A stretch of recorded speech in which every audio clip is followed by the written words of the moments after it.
thank you, Stefan, and the Centre in general. Thank you very much for the invitation. It's a great pleasure to be here again. I was here about 2 years ago, I believe. So Stefan asked me to say something about my background. And of course, if I tell you something about my academic background, then I automatically am releasing secret information about my own private life. So I was born in Madagascar. I'm the son of Welsh missionaries to Madagascar. And I've spent quite a time teaching in India, in Madagascar, in South Africa, in France, and then finally in Canada, where I'm now settled. Probably because of having been born in Madagascar and having worked in India when I was much younger,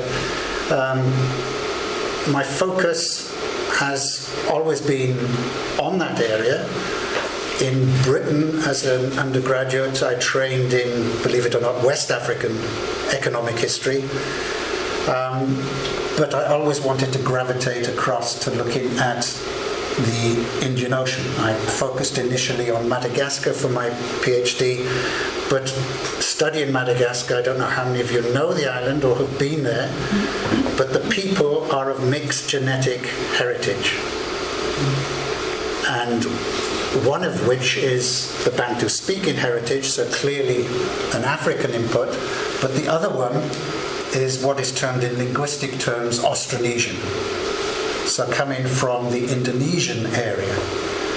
And that always poses the problem, which is not yet settled, of how did people come from Austronesia all the way across the Indian Ocean and settle in Madagascar. And the language is Austronesian. And many of the material, cultural aspects of life in Madagascar are Austronesian. And initially I focused on the modern era, but I got increasingly intrigued by the origin of the Austronesian aspect of the Malagasy, as well as the Bantu-speaking aspect, and became more and more interested in cross-Indian Ocean exchanges of people, exchanges of commodities, exchanges of animals, plants. And now at the Indian Ocean World Centre we're looking at aspects such as disease, which had a huge impact across on different communities on different sides of the Indian Ocean world. I mean, you're probably aware that disease kills more people than warfare. So it has a huge impact. And that got me into Indian Ocean world history, Indian Ocean world studies. And in looking at the Indian Ocean world, I became increasingly aware that it forms a cohesive environmental and climatic area. It's a macro region. It runs all the way, obviously, from Africa through to China and Japan. And the reason that it is a cohesive area environmentally and climatically is because of one simple factor. Well, it's more complicated than the one, but the one simple factor is the monsoon system. Unlike the Atlantic Ocean and the Pacific Ocean, this region is thoroughly unified by the monsoon system. And the reason for that, what causes the monsoons, it's quite simple. It's that huge block of land to the north, which is absent from the Atlantic and absent from the Pacific. In other words, the Asian landmass, when it heats up in summer, our summer, the Northern Hemisphere summer, when it heats up, hot air rises, and by a process of convection, it sucks in the air from the oceans to the south. That creates the southwest monsoon. That's the monsoon that hits, for example, India with very heavy rainfall around sort of September. The opposite process occurs in the northern hemisphere winter. In other words, this huge landmass cools down and expels air. over those very same waters. And that creates the northeast monsoon, which is much drier. But this biannual exchange of winds and currents, which is unique to this area, means that you have the opportunity to be able to sail on the southwest monsoon, that's the one in the northern hemisphere summer, a southwest monsoon in that direction for approximately 5 months of the year. Then there's a changeover period, and for another 5 months you can return on the northeast monsoon. And once human beings had captured the technology, the maritime technology, to build ships and sails, particularly sails that are strong enough, flexible enough to stand the violence of the monsoon winds, then you get the possibility of long-distance maritime exchange across the entire region, because the monsoons affect also China. They affect Southeast Asia, they affect South Asia, and they affect East Africa. So the monsoons themselves are absolutely central to the history of this region. They are absolutely vital to the bulk of the human population of this region. Something like, of course, history tends to focus on the elites. So political elites on traders. But the vast bulk of revenue that supported those elites came from the land. And something like over 90% of the human population in this area were peasant cultivators, small farmers. And if the monsoons failed, so did the harvest, leading to huge repercussions, not just in terms of those peasants. Starvation, for example, if you had 3 years of consecutive crop failure, you get starvation, you get migration, but also huge political and social turmoil, which then can upset the political regimes. This is what makes this area, this macro region, different from the Atlantic and the Pacific, and has a direct bearing on exchange over the centuries. And of course, the model that's presented in most conventional histories is they do explain the monsoons, but they explain it in a very sort of generic fashion, saying this is how the monsoon works, so you get this. What they don't explain is that throughout history there have been changes in terms of the monsoons. You've had quite dramatic monsoon failures, for example, and you have changes in other climatic and environmental factors associated with the monsoons, like ENSO, El Nino, cyclones, volcanic eruptions, all of which can dramatically impact on human production, human exchange, and human demography. So where am I going today? I'm looking at the issue of basically Western government policy towards human bondage from 1807, so from the abolition by the British Parliament of the slave trade in 1807 through to the present day in this macro region. I'm not going to discuss in detail environmental factors. I simply don't have the time. But I am going to discuss one of the other aspects that we're interested in, which is relating past events to current events.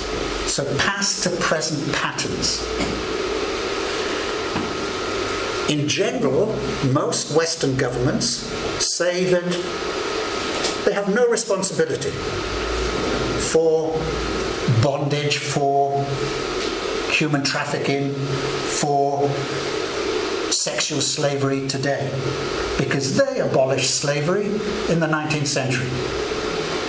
They say it's the responsibility of the governments in this region, where it's concentrated, China, India, Africa, that they have no responsibility for it. I beg to differ. I think there are clear patterns of past to present bondage for which Western governments and Western politicians have a clear responsibility. So this is what I'm looking at today. And I want to look at the meaning of bondage, so definitions of slavery, one of the huge vexed issues, spectrums of bondage, so what can we call human bondage, what is the spectrum, the slave trade and human trafficking, comparisons and contrasts across time and space, both Western and indigenous to the Indian Ocean world, past to present patterns of human bondage and trafficking, and I will touch upon human-environment interaction, although that's not the core of this, but bondage in the context of human-environment interaction. Now, conventional views of slavery. When I studied slavery at school and university, and this is still the case in most Western institutions, and it's Western institutions that basically establish slavery studies and bondage, what dominates is what I term the Atlantic model of slavery. Now, this goes back initially, before the Atlantic, to concepts of ancient Greece and Rome, so classical Greece and Rome. So, very simply, with Karl Marx and others that basically followed Karl Marx on this, there were modes of production that were delineated which had stages of development. So from the ancient communal to slave to feudal to capitalist to socialist.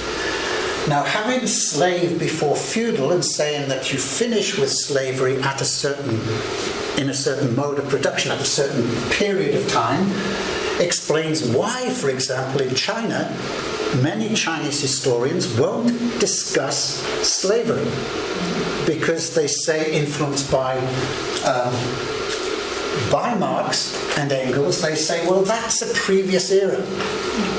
So you cannot apply the term slavery to more modern periods. Now, Moses Finley and Keith Hopkins, both historians of classical Greece and Rome, took this a stage further, and they set a very interesting analysis of slavery, saying, okay, all human societies are divided into two types when it comes to slavery. One, you have slave societies where over 20% of the population are slaves, and they form the basis of economic production. They're quintessentially important to that particular economy. And slavery forms the basis of all social relations within those societies. So absolutely core slavery societies. And they made a distinction between slave societies, where slavery is the core of those, and societies with slaves. They say all societies had slaves. You look at hunter-gatherer societies. You always had a few slaves. There's no society without slaves.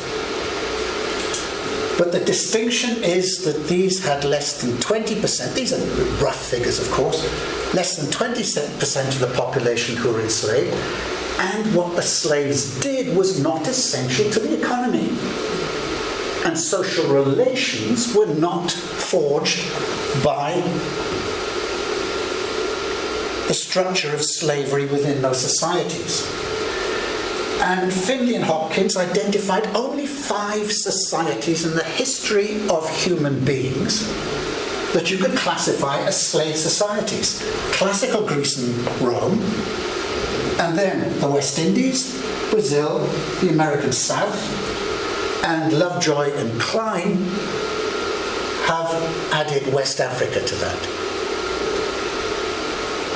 And the vast bulk of slavery studies, you walk into any library, and do a rough survey of slavery studies. The vast bulk, the overwhelming bulk of studies have been done on these societies linked to West Africa. It's the Atlantic model. And conventional views of slavery are forged by this Atlantic model. In 2007, when there were celebrations for the bicentenary of the abolition of the slave trade, the British Parliament abolishing the slave trade, there were huge celebrations. There were celebrations in Britain, in North America, and in France. In Britain, every single one of these were politicians, these were libraries, these were museums, these were universities, schools, sometimes communities, strong slave ports like Liverpool, Bristol, had major celebrations. All of them, without exception, focused on the Atlantic. For them, slavery was synonymous in historical terms with New World slavery, with the transatlantic slave trade. Not one of them focused anywhere else, so they very much followed this pattern. Now, Kyle Harper has inherited this tradition. He follows Hopkins, but he's emphasized that slavery, as defined by Finley, means chattel slavery. In other words, you're talking about property. The slave is the property of the master. The master can do anything he wants with that slave.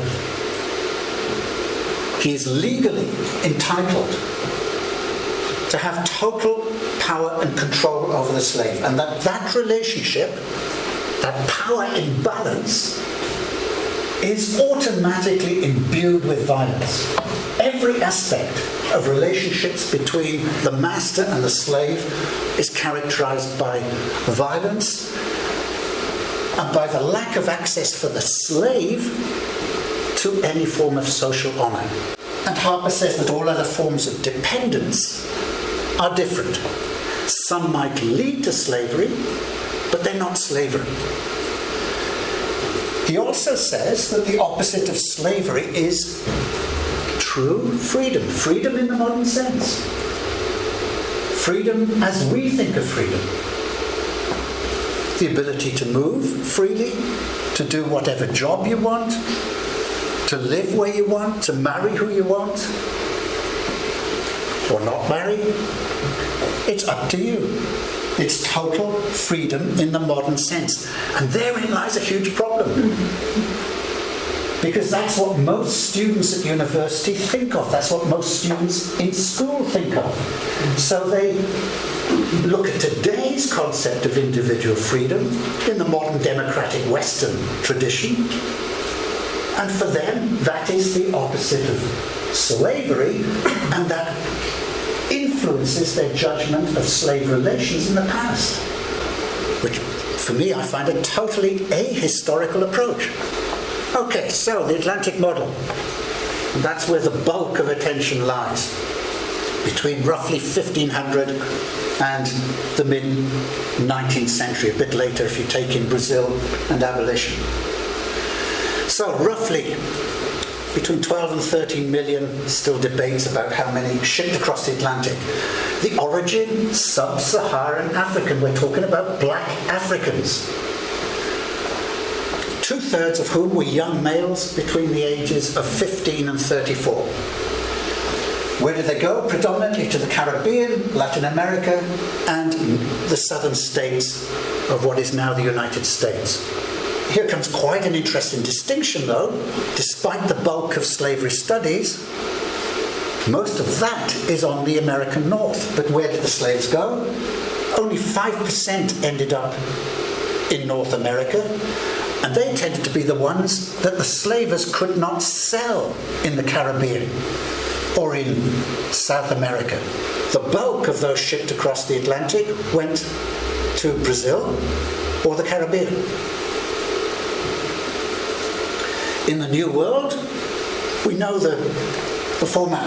Primarily, these slaves entered the plantations where they worked on cash crop agriculture, coffee. A prime example, sugar, cotton.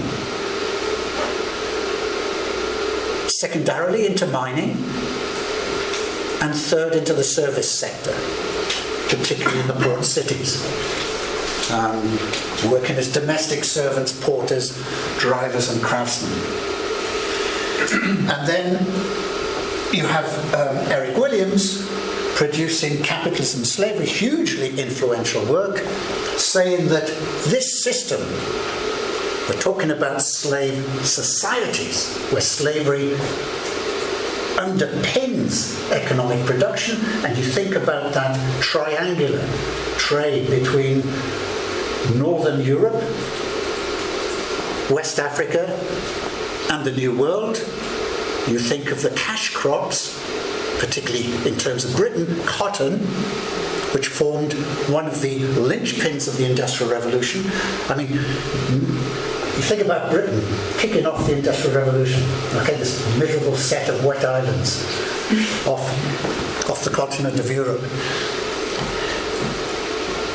The Industrial Revolution had 3 pillars. One of them was coal, a raw material, hardly the basis for an advanced economy. It was the other 2, in conjunction with coal as the power for driving the Industrial Revolution, that turned Britain into a success. In other words, cotton textiles, and iron and steel. So very narrow basis for an industrial revolution, for that transformation in the 19th century. And one of them was cotton. So Eric Williams made this very cogent argument saying that it was that system of slavery which underpinned Britain's success in the Industrial Revolution. And there we have, this comes out of, you've probably seen immaculate records from the slave voyages out of Liverpool, Bristol, Nantes, whereby they've been able to now construct almost exact figures, the places of origin and the destinations. So this huge, and that of course is the predominant picture of the slave trade. The areas in West Africa from which the slaves predominantly came. The types of specialist ships made out to carry those slaves, and the appalling conditions. And then the plantations, with that being sugar. So the Atlantic model, a clearly visible black chattel class. Concentrated slave settlements which were distinct from those of the master class. You couldn't get a more obvious division between the two. The slaves being characterized by hereditary slave status. You could not escape your status. Children born to slave parents were themselves the property of the master. Uncivilized outsiders, deprived of civil rights, so no civil rights on the slave side, all the rights, legal rights, on the side of the white owners. Violence being a universal and pervasive feature of master-slave relations. Slave owners controlled the slaves' productive and reproductive capacities. Could legally punish, sell, or transfer slaves, could separate a slave mother from her children or her male companion at will. And on the basis of that, Orlando Patterson developed his concept of social death. Removing the slave from their ancestral roots and their ancestral memory, leading to social death, which he defined as a shame and powerlessness that was reinforced by the white master's automatic, almost legal access, should he wish, to female slaves, sexual access, irrespective of whether that slave was in a relationship or not. The reaction from slaves? Resistance, go slows, sabotage, flight, revolt, which in the case of Haiti was extreme. It led to a complete overthrow of the political regime. Culture, song, dance, language, religion. And slave consciousness. So back to Marx and the issue of consciousness. It's an experience forged out of the opposition between these two polar opposites, these two different communities that lived and worked in utterly separate sections. So you've got this total animosity between the two, a total contradiction between the two. But consciousness can only come through the expression of that opposition.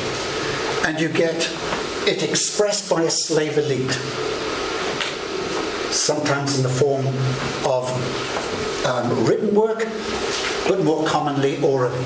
And in the post-abolition era, that consciousness is expressed in the form of African diasporic consciousness, and, as we know from the history of the United States, by extremely tense racial relations. So a clear indication of past to present patterns in the case of the New World, and particularly in the case of America. Now, what about the Indian Ocean world? Conjure up that map that I initially showed. How is this conventionally seen? Well, initially it was largely ignored. About 20 years ago, maybe 25 years ago, the first studies of bondage in the Indian Ocean world, historical bondage, started appearing. And it's gathered pace since. But it was initially conventionally seen as a mirror image on a much smaller scale of the Atlantic. I remember getting invited to a slave conference in Paris, and it said La traite orientale. I thought, great, they're going to be discussing China and Japan and Southeast Asia. No, they meant East Africa. And that is how it's conventionally seen. It's a smaller mirror image of the Atlantic. People concentrating on East Africa, on the export of sub-Saharan Africans from East Africa. And of course the baddie in this case is not so much the Europeans, although they come into it to some degree, but the Arabs, the Muslims. And where are the markets? The markets are the Muslim regions of the Middle East and India. So focus on the Swahili coast and the Swahili interior of East Africa as the source, as the major source. And of course Zanzibar sticks out as the major entrepot for the export of East African slaves, but Kilwa was also a major centre, as were other regions on the African coast. This comes from a British Sunday paper from the 19th century, featuring the bad, very bad Arab. And again, you see sub-Saharan Africans. What you note about them, they're adult males, mirror image of the Atlantic system. There they are taking their cargo away in a dhow, generic term for Swahili-type, Arab-type boats. Of course, the difference is that dhows could not carry, in general, as many slaves as the specialized Atlantic boats. But nevertheless, most of the British naval portrayals of these ships said that they were overcrowded, that they could carry up to sometimes up to 200 slaves, etc., and that if the British Navy approached them, they'd throw them overboard, throw their cargo overboard, jettison them. This comes from an actual engraving of a dhow that was captured. So this is almost photographic in its reality. Look at the slaves. They're not adult males. These are children. It immediately tells you something is very different in terms of the slave trade. The map, so this is a minor compared to the West Africa and the Atlantic slave trade. This is relatively minor, but you've got attempts at numbers in the same sense as you've got for the Atlantic, attempts to enumerate, to say how many slaves were shipped out. This is, I did initially, to my shame, get involved in a numbers game when I first went to university. And there's enormous pressure by North American academics on anyone dealing with slavery in this region to produce numbers. That's what they want. And it's a spurious game. It's like sticking your thumb in your mouth and saying, and then of course the numbers game, you make an initial estimate which might be based on 1 or 2 documents. You then extrapolate over a century. You publish it in some journal, Journal of African History or one of the other ones. People are very keen to publish anything on slavery. What happens next? It's published, it becomes gospel. You then say, okay, the methodology used in that first must be accurate, I'll take that as my basis. And it becomes building fairy castles in the sky. This entire edifice on this side of Africa can be torn down. The numbers game is ludicrous and should be abolished. You just do not have the details. And neither do you have the methodology, the correct methodology used. The people who are producing these are not economic historians, they're not economists. They don't know what they're doing. And it's dangerous. In reality, the Atlantic model, chattel slavery, existed only in a few European enclaves in the Indian Ocean world. Places like Mauritius and Reunion that were in fact settled by Europeans. It didn't even exist in Cape Town, where the Dutch had long been established. The Atlantic paradigm is generally inapplicable. It does not apply to the Indian Ocean world, where a far greater variety of forms of bondage and dependency existed than in the Atlantic system.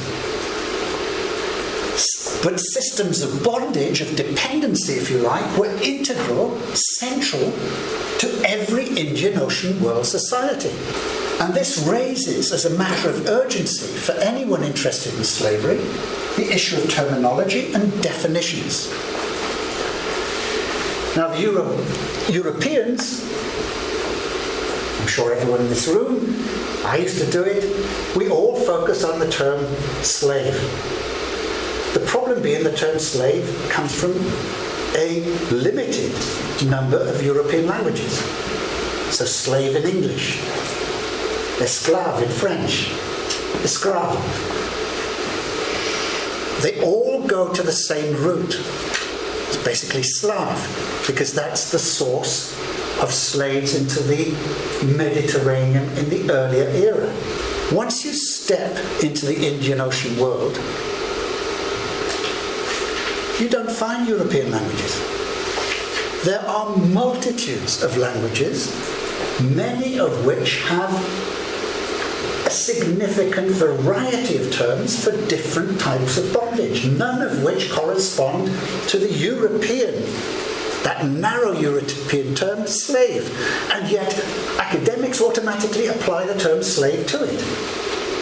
And there's a danger in that process, because if you apply slave to it, you carry with it all those Atlantic terms, all those Atlantic connotations. It's systematically done. But there's an urgent need to revise that. And black Africans, in the total history of bondage in the Indian Ocean world, I'm talking about that entire macro region, from Africa to China, black Africans were a minority of those enslaved in Indian Ocean world history. They only formed a majority within Africa, and Africa had quite a few influxes of unfree peoples from elsewhere. They only formed a majority within Africa, and in the Middle East only in the 19th century, when the advance of Russia to the Black Sea started cutting off traditional sources of the preferred slaves from the Caucasus. So we have to put a severe question mark, not only behind the Atlantic model, but behind the assumption that black Africans formed the majority of slaves. They did not. It'll probably come up later, but to give you an example, Sir Bartle Frere, who was a British administrator in India in, I think, 1844, so this was before the end of the American Civil War, before the end of slavery in the Americas, in the United States.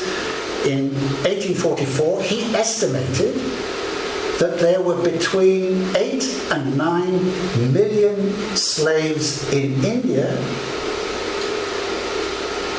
of Indian descent. Not African, of Indian descent. 8 and 9 million. How many slaves were freed at the end in 1865, at the end of the American Civil War in the United States? Roughly about 4 million. We're talking about 8 and 9 million at roughly the same time. Indian slaves in India. Okay, so the Indian Ocean world slave trade. Now compare and contrast this with what you know about the Atlantic. There's concrete evidence, written evidence, that it started as early as 2000 BCE from Mesopotamia, inscribed on stones.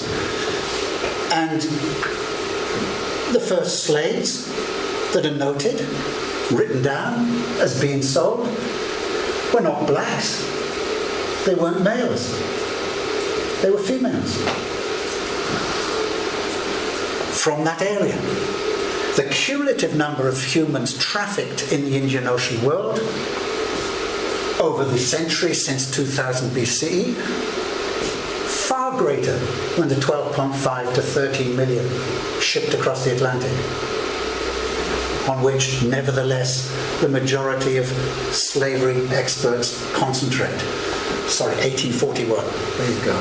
Enslavement came through war, kidnapping, but could also be voluntary, and this is where I pick up on environmental factors. You get 3 years of harvest failure, and people will sell themselves into slavery to survive. Their families will get rid of surplus children by selling them into slavery or even giving them away. Why? Because it enhances the chances that that child survives and that the other children remaining survive. So environmental disasters are critical to this process. But what comes through with utmost clarity is debt. Indebtedness was probably the major causation of enslavement throughout human history. I normally ask my students, I say, so how many of you are not indebted? And that puts them in the right frame of mind to understand the issue. 2/3 of those trafficked in the Indian Ocean world were women and children, and it's still true today. The slave trades, or the trafficking trades in the Indian Ocean world, unlike the Atlantic, were both overland and maritime. And the longer distance, especially the maritime trade, we're dealing with high-priced luxury slaves. Many of these things, for example, you look at singing girls. Singing girls from Spain, for example, were around the time of Christ, so the BCE changeover, highly valued in India. But it took something like 7 years for those girls to learn their trade. They were highly valued and they were highly looked after. Even higher prices were fetched for eunuchs. Of course, a far more dangerous process of enslavement. But you're talking about, at the top end, at the elite end, extremely valuable commodities. They were bought and sold, but they were looked after. You do not mistreat a luxury product. The shorter distance, it tended to be lower value slaves, so more manual, etc. It was multi-directional. Slaves going in all sorts of, because you're dealing with both skilled and unskilled, with highly valued and low value. And slaves formed, back to the concept of slave society, slaves formed 30% plus of the population of many port cities and certain regions uninfluenced by Europeans. My speciality is Madagascar. That's the focus. By the 19th century, early 19th century, easily 30% of the population of an interior, upland region could be termed slaves. So you see the kind of multi-directional patterns, with some coming from India to Cape Town and on into the Atlantic. And this is just the maritime. One of the exciting frontiers, if you like, that have to be broached in terms of slavery studies are overland slave routes. The directions, the sources, the way in which they were influenced by climatic and environmental factors. Remember, in the heavy monsoon rains, you can't move. There's no overland traffic. So, a brief contrast. The Atlantic slave trade, or the Indian Ocean world slave trade, is something like 4 times the duration of the Atlantic, and it still exists. Multi-directional, the Atlantic was pretty much unidirectional. Non-specialist, there were very few specialist ones, but the Atlantic was specialist. The numbers on this side, incalculable, massive. Children and young adults, young adult males. Enslavement here, both forced and voluntary. Mostly coming through debt, whereas the Atlantic focus is on violence, on force. Functions here, multiple. You had slaves who became the king's councillors, who led armies, who overthrew kings. And by the way, most production in the Indian Ocean world was done by so-called free peasants. Of course, the free is, they weren't free. The elites made damn sure that they stayed put geographically. They weren't allowed to move, and their labour was directed by the elite. Slaves in general were better off than peasants. Some slaves had rights in the Indian Ocean world. For example, in Muslim societies, if a concubine gave birth to the master's child, that child was automatically freed. And should the master die before she did, and generally that was the case because masters tended to have as concubines much younger women, upon his death, she was freed. In Indonesia, there were all sorts of, James Warren has done studies on this, all sorts of rights given to different categories of the enslaved. Treatment, generally reasonable. Certainly much better than peasants, in general. There were, of course, abuses. But we're speaking in general. Whereas the Atlantic, treatment, violence was ubiquitous. Rebellion, virtually none in the Indian Ocean world. The tendency was, by contrast, remember we're talking about women and children are the majority who are enslaved. It was in their interests to assimilate into the indigenous society as quickly as they could. The children, within a few years, as children will, learned the local language fluently. They imbibed the religious values.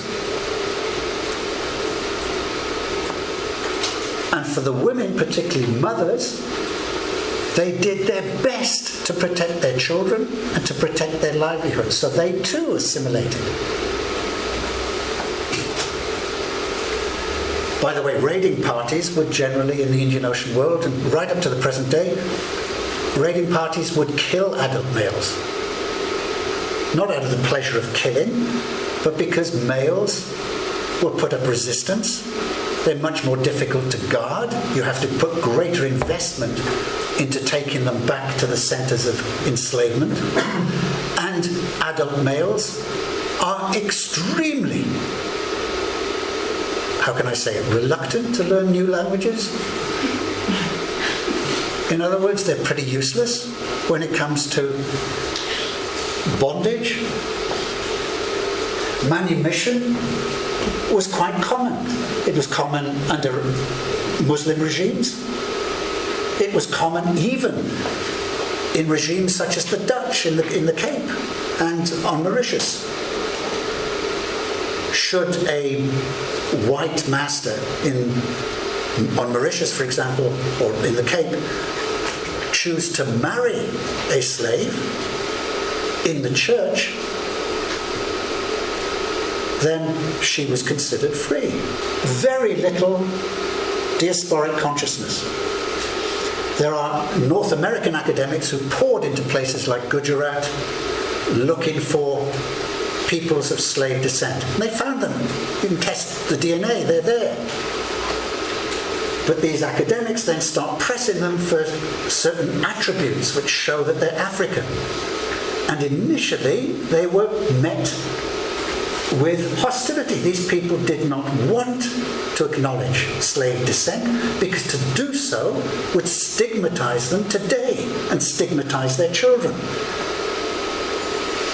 I don't know whether you remember Nelson Mandela going to New Delhi, his first visit, and I forget who was the Indian Prime Minister then, but she immediately went to some of these communities, seedy communities in Gujarat, and rustled. They have a reputation in India for being very strong, and rustled them up, dressed them in Zulu costumes, and made them perform dances they'd never performed before in front of Nelson Mandela, saying, "These are our Africans."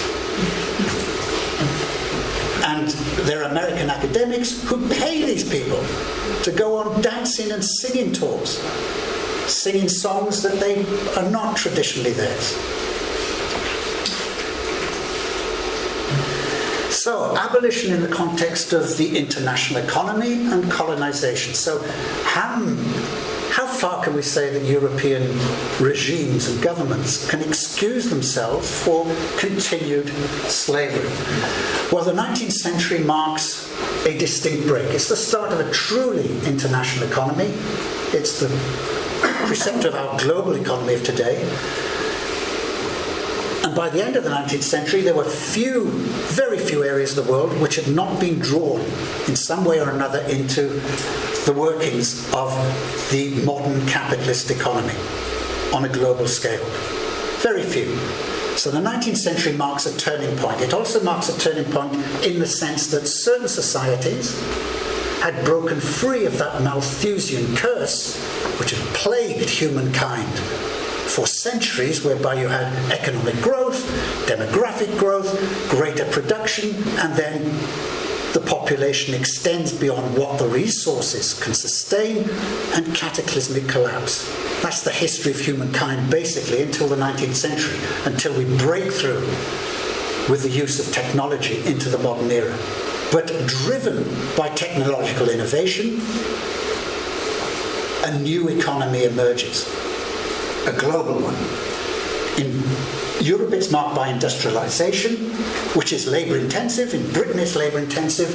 In Belgium, which was got close to sort of industrialization at the same time, it was labor intensive. Germany later, not so. Nor the United States, because both started investing to a far greater degree in capital-intensive forms of production. But certainly Britain was dependent upon labour-intensive forms of production. Huge population with this farming revolution, with industrialisation, huge growth in population in Europe and later North America, and the surplus, it created enormous problems. You had economists saying, unless we get rid of this population, we're going to get a working class revolt. We're going to get revolution. So you had huge pressure upon the surplus population to emigrate. And that leads to emigration to North America, and our current, although Trump would deny it, our current population patterns there, South Africa, Australia, New Zealand. So this huge outpouring of European populations. And the capital flows were less, Britain wasn't driven by capital-intensive production. It took very, very little capital to generate the Industrial Revolution in Britain. And most of the capital generated in London looked for profit overseas. Chiefly the United States, but also South America, and to some degree the white colonies. For example, in South Africa it was the diamond and gold mines. If we look at the Indian Ocean world at the same time, so 19th century, we do not get the same pattern of demographic explosion. It's plagued, and here we do go back to environmental factors. This is the end of the Little Ice Age and the start of global warming. And at the same time, you've got huge technological innovation, steam, for example, plus European imperialism, massive armies moving into this area. Now, this is a recipe, both environmental disturbances and huge military and technological disturbances. It's a recipe for some disasters. It gives the opportunity, for example, massive numbers of men, armies, indentured labour, plus the steamship, and hugely increased communications, epidemics. Look at cholera epidemics in the 19th century, the plague. So huge demographic crisis in the Indian Ocean world. At the same time, the growth of the international economy and the demand that's created for raw materials from tropical and semi-tropical zones, from Europe and from North America, is huge. It's unparalleled. This establishes enormous opportunities for profit, from which not only Europeans and North Americans, but also indigenous elites want to profit. But they lack the financial resources, and the Europeans are reluctant to invest massively in the region. So any investment in that region, in terms of cash crops, think about it, the same sort of cash crops, coffee, cotton, cocoa, tea, the products of tropical forests, the hardwoods, the gums, exotic animals, elephants, the tusk. It wasn't just China had age-old demand for tusks, but the 19th century demand in Europe for ivory was enormous. Piano keys, billiard balls, furniture in general, absolutely massive. So what feeds that demand, what facilitates that exchange, is labour. You have to invest massively in labour. And therein lies a problem, because you do not have the same demographic explosion in this region as you have in Europe. Nowhere near. And particularly when you get this violence that accompanies warfare, plus these epidemic disease outbreaks. But also the majority of available labour in that region is already tied up in indigenous forms of dependency. And there's no way that the elite in that region is going to liberate those labour resources so that Europeans can take advantage of cheap labour. Of course, a premise for the abolitionist movement, cynically speaking, was, hey, liberate your slaves so that we can have cheap labour. And much of the pressure was for that. Was that elites, you end slavery, you take away labour from indigenous elites, and hey presto, there you've got a pool of cheap labour upon which you can call. So this huge demand for labour, plus a demand for the military in that region. Remember that the British maintained military control in that region, only because of Indian soldiers. They weren't mainly British personnel. British personnel were dying like flies of malaria, alcoholism, you name it, they were dying. The British Empire was built militarily upon Indian soldiers.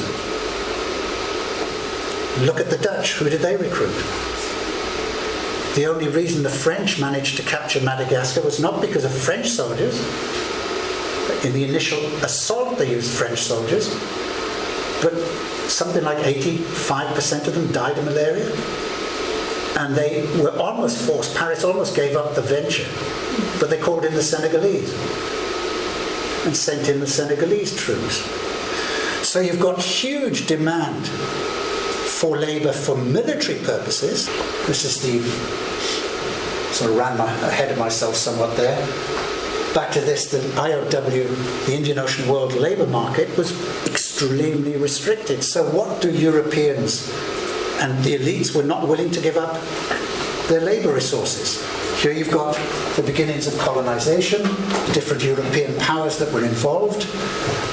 And by the early 20th century, that's the extent. I grew up with that as a kid. The areas of the world marked in red, areas that the British nominally thought of theirs. And hey, what's feeding Brexit? It is partly that. The nostalgia of little Englanders for that. So here you have all the slavery abolitionist rulings, first in the Atlantic, and then moving over in the Indian Ocean world. 1896 abolition in Madagascar, 1897 in Zanzibar, Egypt 1877, Mozambique 1879, Ottoman Empire 1880. But these were of limited practical impact, and colonial regimes, most people think they were all powerful. They weren't. London deprived the colonial regimes of money. They said, no, it's you who supply us with profit. We're not going to subsidise your efforts in the colonies. What's the purpose of having colonies if they don't pay for themselves and a dividend to London? The French did likewise. So these administrators were faced with a dilemma. How do they run their colonies and generate a profit for the metropole?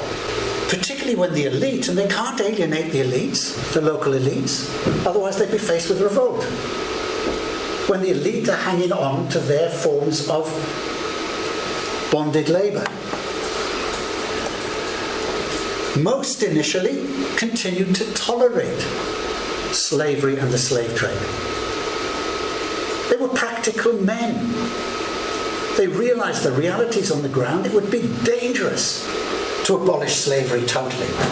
And even when they adopted certain measures, for example, in German East Africa, you're probably aware of this, European planters were permitted to ransom slaves, who, however, were obliged to work until that ransom had been paid off. The British were even more hypocritical. The East India Company said, oh, abolition, that only applies to areas under the direct rule of London. So they tolerated slavery in British India until basically 1857, until the revolt and the direct rule was applied. But even then they said, but applying the Atlantic model, slavery only applies to Africans. So they left. If you look at Indrani Chatterjee and her work on female slavery in India, it comes across quite clearly that the British ignored female slaves who were Indian. Their focus, and London's focus, and the British public's focus, was on black Africans. So others were conveniently forgotten. Then the British later declared newly conquered territories to be protectorates, which also escaped the abolitionist clause. So the complete bans on slavery were fitful and didn't occur until well into the 20th century. In the Sudan, for example, effective measures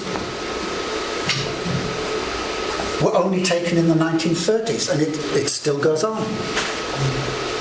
In Indochina, the French did not seriously apply anti-slavery measures until 1897, and it persisted into the 1940s. The Dutch, again, they enlarged their territory, their colonies in the East Indies, and tolerated, in many parts, slavery until the 1940s. Not only did they tolerate slavery, but they turned to other forms of bonded labour. Penal labour, for example, the use of convicts. As Claire Anderson has pointed out, there was a pretty vast convict trade in the Indian Ocean world. I mean, that's an obvious one. You empty your prisons and you send them off to work in penal labour. Prize Negroes. So British naval ships that seized, and quite often, you look at the documentary evidence, they would declare that this ship was carrying slaves. There was no actual proof that they were slaves in many cases. But the British would seize the ship, seize the cargo, the human cargo, as slaves, burn the ship, claim prize money from the British Admiralty for having burnt the ship, and the so-called slaves were then taken to places like Cape Town or Bombay or East Africa and literally given for a period of 7 years, a kind of indentureship, to administrators, to local white elites, to farmers, and they had to work for something like 7 years as slaves, even though they were nominally free. Of course, indentured labour was massive. This was one of the major forms for European governments and administrators to use unfree labour. The Dutch farmers did it in the Cape. In India, you've got massive numbers of Indian indentured labour. What is perhaps underestimated in the literature is the number of Chinese who were sent not just as indentured labour for Europeans, Southeast Asia, for example, Singapore, but were used by Chinese entrepreneurs elsewhere in the Indian Ocean world for their own purposes. Cash crop, for example, in Malaysia. In Africa, the French adopted a system engagé. It was the slave trade under a new name. And people from indentured labour from the Indian Ocean world were sent to the Pacific, and most of them were caught in this vicious spiral of indebtedness. In other words, the new masters they worked for they gave them some money, but made them buy goods in their local store or didn't give them their wages, got them increasingly indebted and forced them, if they lived for the first period, say 7 years of a contract, they were so indebted by the time they finished that they had to re-engage. So very much a slave trade in disguise. Then under colonial regimes, the use of forced labour, corvée labour. And these were used in all the colonial regimes. They felt they had no choice. In fact, if you put yourself in the shoes of a colonial administrator, you would say to London or Paris or Berlin, you would say, I had no choice. I've had to introduce forced labour regimes. Particularly during the First World War, and later with in certain colonies in Madagascar, for example, the French continued to use it until after the Second World War. And my hypothesis, and I think it's a good one, is that the 1947 revolt in Madagascar, one of the worst colonial revolts, or one of the, it received repression, which was one of the worst in the history of colonial suppressions, that revolt was not a nationalist revolt. It wasn't aimed against the French per se. It was aimed against the local colons, settlers, who were using and exploited forced labour. Okay, international prohibitions on slavery. 1948, Universal Declaration of Human Rights. 1956, the UN Convention on the Abolition of Slavery. Much of the Middle East, very slow abolition. Official abolition. But slavery's continued into the modern era. It's estimated that there are something like 30 million people implicated in modern-day slavery as slaves, including 4.5 million who are trafficked for sex. And this is very different from the traditional trade. There were always beautiful women and beautiful boys who were trafficked for sex. But they generally formed part of the elite. They were luxury items who went into elite households, and in some cases you've got them sending for their family to come and join them because their conditions of work were much better than they were back home. You get this clearly from the Caucasus, where in poor villages, mountain villages, would export. They would go voluntarily. And the girls knew they were going to be enter harems as concubines. There's a huge difference between that and modern day sexual slavery, which is a tiny percentage of which is illegal. It's highly exploitative. And sex slaves are subject to horrendous conditions and horrendous diseases.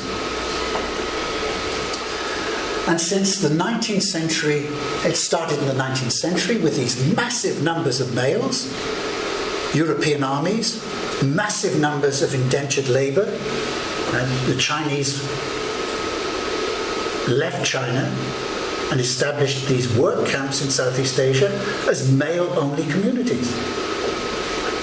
So massive demand from these huge concentrations of male workers for sexual services. And the colonial regimes complied. They shipped in mainly impoverished young females from China, from Japan, from the hill areas of India, deliberately to feed the sexual appetite of these concentrations of males and to keep them pacified. UNICEF estimates there's something like 250 million children. That's a massive figure. And by children they mean under the age of 14. That's if you go to most of these areas, that is not considered to be necessarily a child. And then widespread debt bondage. Debt bondage is massive. It characterises, for example, in India, work in the brickworks and in the silk industry. And all of this has been massively augmented by globalization. And a major characteristic of globalization, of course, is the cutting of labor rights. Labor rights have been decimated across the globe. So you've got free movement of capital, free movement of commodities, more or less, but not free movement of labor. So much of this is clandestine, and that movement of labor, very little of that, of those people involved in that, have any rights. So in terms of modern day bondage, governments that traditionally considered bondage to be a historical phenomenon, which was dissolved in the free market of the 19th century with international economy and globalization, in fact, has continued because labor rights have been steadily eroded or ignored. And in the Indian Ocean world, you look at places like India, China, violence and coercion characterize, to a large degree, employer-worker relations. Western governments ignore the real history of the 19th century. They ignore what happened, generally speaking, under colonial regimes, and they have no understanding whatsoever of past to present patterns of bondage. And it's accentuated by the fact that in the Indian Ocean world, governments like China, India, rebuff criticism of labor rights. They say it's our affair. Don't come near us. So, in conclusion, definitions of human bondage.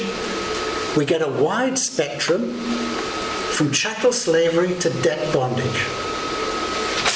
And it's my opinion that the Atlantic model, which focuses almost exclusively on chattel bondage, chattel slavery, is in fact highlighting one end of the extreme of that spectrum.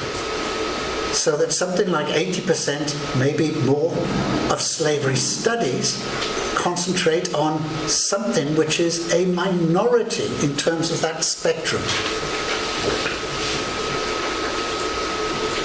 They also ignore indigenous terms for bondage and dependency, and that in order to unlock the history and the complexity of dependency, there has to be serious study of indigenous languages and the meanings and the definitions in those languages for dependency and bondage, and how those have changed over time.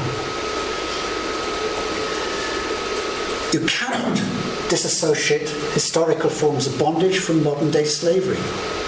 They clearly have deep historical roots. And again, I'm convinced that it would illuminate the fight against modern day forms of bondage by exploring those roots, by establishing in the different regions concerned exactly what the continuities are from the government, from the past. That, of course, involves Western governments, that they must recognize continued culpability in terms of modern day bondage and the perpetuation of that from the past. Indigenous Indian Ocean world governments must equally recognize the same processes and uphold worker rights. And education, of course, is exceptionally important, particularly for girls who are the major victims of this process. Thank you.